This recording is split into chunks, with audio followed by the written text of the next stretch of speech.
2 Raja-Raja 22. Yosia Raja Yehuda, kitab Taurat ditemukan kembali. Yosia berumur 8 tahun pada waktu ia menjadi raja dan 31 tahun lamanya ia memerintah di Yerusalem. Nama ibunya ialah Yedida binti Adaya dan dari Boskat.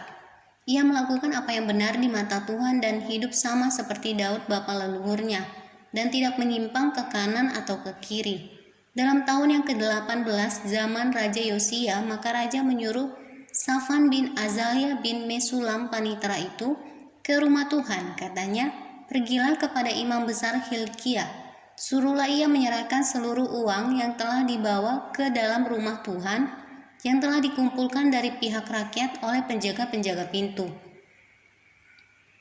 Baiklah itu diberikan mereka ke tangan para pekerja yang diangkat untuk mengawasi rumah Tuhan, supaya diberikan kepada tukang-tukang yang ada di rumah Tuhan untuk memperbaiki kerusakan rumah itu, yaitu kepada tukang-tukang kayu, tukang-tukang bangunan, dan tukang-tukang tembok, juga bagi pembelian kayu dan batu pahat untuk memperbaiki rumah itu. Tetapi tidak usahlah mengadakan perhitungan dengan mereka mengenai uang yang diberikan ke tangan mereka, sebab mereka bekerja dengan jujur.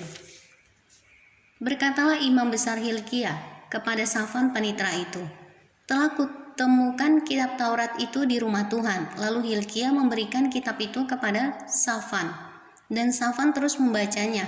Kemudian Safan panitera itu masuk menghadap raja. Disampaikannyalah lah kabar tentang itu kepada raja. Hamba-hambamu ini telah mengambil seluruh uang yang terdapat di rumah Tuhan dan memberikannya ke tangan para pekerja yang diangkat mengawasi rumah itu. Safan panitera itu memberitahukan juga kepada raja, Imam Hilkia telah memberikan kitab kepadaku. Lalu Safan membacakannya di depan raja. Segera sesudah raja mendengar perkataan kitab Taurat itu, dikoyakkannyalah pakaiannya. Kemudian raja memberi perintah kepada Imam Hilkia, kepada Ahikam bin Safan, kepada Akbor bin Mika, kepada Safan panitera itu, dan kepada Asaya hamba raja. Katanya, pergilah mintalah petunjuk Tuhan bagiku, bagi rakyat, dan bagi seluruh Yehuda tentang perkataan kitab yang ditemukan ini.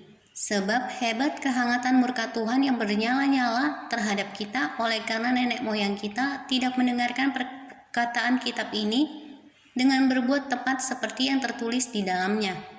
Maka pergilah Imam Hilkia, Ahikam, Akbor, Safan, dan Asaya kepada Nabiah Hulda, istri seorang yang mengurus pakaian-pakaian, yaitu Salum bin Tikwa bin Harhas. Nabiah itu tinggal di Yerusalem di perkampungan baru. Mereka memberitakan semuanya kepada perempuan itu, mereka memberitakan semuanya kepadanya. Perempuan itu menjawab mereka, beginilah firman Tuhan Allah Israel.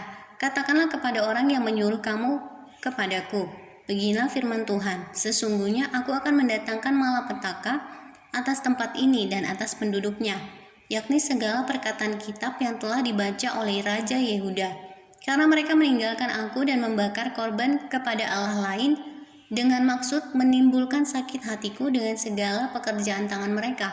Sebab itu kehangatan murkaku akan bernyala-nyala terhadap tempat ini dengan tidak padam-padam. Tetapi kepada Raja Yehuda yang telah menyuruh kamu untuk meminta petunjuk Tuhan, harus kamu katakan demikian. Beginilah firman Tuhan Allah Israel mengenai perkataan yang telah kau dengar itu, oleh karena engkau sudah menyesal dan engkau merendahkan diri di hadapan Tuhan pada waktu engkau mendengar hukuman yang kufirmankan terhadap tempat ini dan terhadap penduduknya, bahwa mereka akan mendahsyatkan dan menjadi kutuk, dan oleh karena engkau mengoyakkan pakaianmu dan menangis di hadapanku, aku pun telah mendengarnya. Demikianlah firman Tuhan. Sebab itu sesungguhnya aku akan mengumpulkan engkau kepada nenek moyangmu, dan engkau akan dikebumikan ke dalam kuburmu dengan damai, dan matamu tidak akan melihat segala malapetaka yang akan kudatangkan atas tempat ini. Lalu mereka menyampaikan jawab itu kepada raja.